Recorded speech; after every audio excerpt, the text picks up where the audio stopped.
Assalamualaikum warahmatullahi wabarakatuh. Hari ni saya nak bawa korang pergi interview jemaah yang pernah join dengan Husnul Khatimah Travel. Saya Haji Zaliha. Alhamdulillah lah selama yang saya pergi, banyak-banyak yang travel yang saya pernah pergi. Inilah satu-satu travel yang menggalakkan saya rasa macam nak pergi lagi. Makcik pun macam tu, memang kalau dah pergi walaupun baru 3-4 bulan sampai, memang nak pergi lagi. Dia punya bawa ke bas serondok tu je memang tak boleh nak cakap lagi. Tu kalau boleh tahun ni pun nak pergi juga, tahu tak? Walaupun makcik dah banyak kali pergi umrah dengan travel lain, tapi travel Khatimah ni memang betul-betul menggalakkan makcik. Sebelum-sebelum tu pergi ziarah banyak yang kita tercicir, tak dapat pergi ziarah. Tapi kali ni penuh ziarah kami. Alhamdulillah, saya umur 65 dapat naik Jabal Nur. Alhamdulillah lah.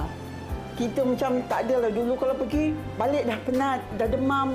Sekarang insya-Allah alhamdulillah balik boleh bersemangat pergi lagi.